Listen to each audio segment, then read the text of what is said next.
तो हमारा क्वेश्चन क्या है, change into negative sentence, right. जिन बच्चों को प्रेजेंट इन्फिनिट टेंस आता है उन्हें नेगेटिव सेंटेंस बनाने में कोई दिक्कत नहीं होता है, और यदि नहीं आता है तो उसका मैं ऐसा एक ट्रिक बताने वाला हूँ कि आप प्रेजेंट इन्फिनिट टेंस को ईजिली पहचान जाओगे और उसका नेगेटिव सेंटेंस बना लोगे। वो ट्रिक क्या है, यहाँ पर 3 सेंटेंस मैंने दिया है, इन 3 सेंटेंस को समझा दूंगा अच्छे से और आप समझ भी जाओगे। कैसे, देखो ये जो ईट है, ध्यान देना, ईट वर्ब का कौन सा फॉर्म है, वर्ब का फर्स्ट फॉर्म है। क्या है, वर्ब का फर्स्ट फॉर्म है।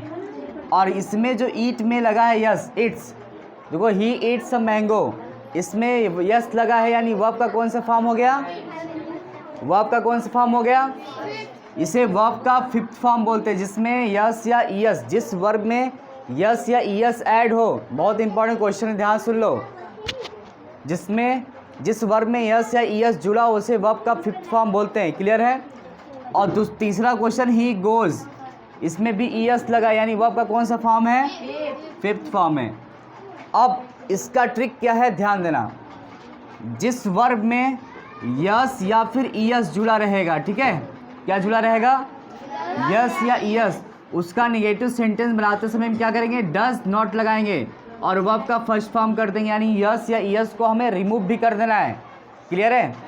और जिसमें वर्ब का सिर्फ फर्स्ट फॉर्म हो, यस या ईएस नहीं जुड़ा हो, उसमें हम क्या करेंगे, डू नॉट लगाएंगे और वर्ब का फर्स्ट फॉर्म तो रहेगा। ये तो हो गया हमारा ट्रिक कि किनके साथ हम डज नॉट का प्रयोग करेंगे और किनके साथ हम डू नॉट का प्रयोग करेंगे। नियम क्या कहता है, नियम ये कहता है कि आई वी यू दे के साथ हम क्या करते हैं, डू नॉट लगाते हैं, और ही सी ईट, ध्यान से बात नहीं, ही सी ईट एंड एनी नेम के साथ हम क्या करेंगे, डज नॉट का प्रयोग करते हैं। ठीक है। लेकिन ये जो मैंने आपको ट्रिक बताया, यदि वर्ब में यस या ईएस जुड़ा है तो उसमें हम क्या करेंगे, डज नॉट का प्रयोग करेंगे और वर्ब से यस या ईएस रिमूव कर देंगे। Is that clear now.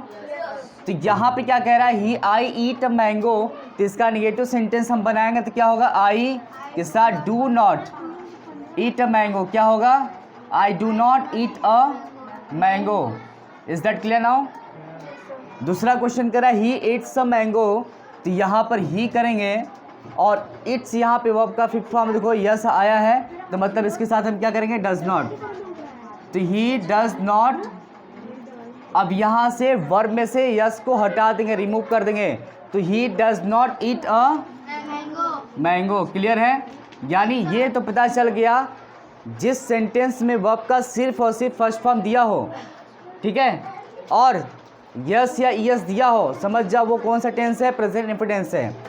तो he does not eat a mango. Clear. तीसरा question, he goes to market, तो क्या होगा, ही डज नॉट, अब गोज का क्या हो जाएगा, first form, go to market. तो ये चीज समझ में आ गया। अब ये भी पता हो गया कि प्रेजेंट इंफिनिट टेंस के, ध्यान देना, जिस भी सेंटेंस के वर्ब में यस या ईएस लगा है वो समझ जाना वर्ब का कौन सा फॉर्म है, 5th फॉर्म है। कौन सा फॉर्म है, सिंपल। और यस या ईएस नहीं लगा है तो वर्ब का फर्स्ट फॉर्म है ही।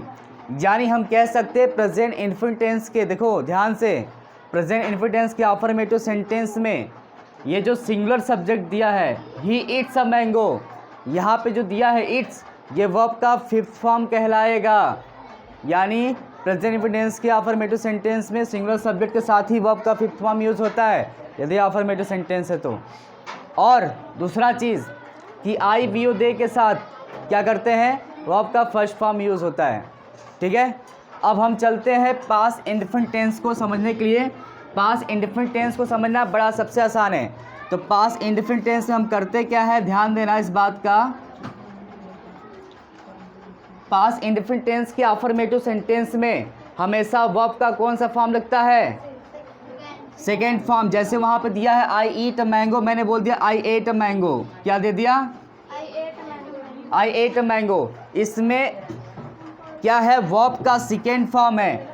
देखो ध्यान से, इसमें क्या है, आई ईट अ मैंगो वर्ब का फर्स्ट फॉर्म है, इसमें पास्ट इंडेफिनिट टेंस वर्ब का सेकेंड फॉर्म सॉरी। ठीक है। तो जो एट है वर्ब का सेकेंड फॉर्म है, ध्यान से अब तो पता चल गया ना प्रेजेंट इन्फिनिट टेंस कौन सा है और पास्ट इन्फिनिट टेंस कौन सा है। तो अफर्मेटिव सेंटेंस है, पास्ट इन्फिनिट टेंस के अफर्मेटिव सेंटेंस में वर्ब का सेकेंड फॉर्म ही यूज होता है, क्लियर है।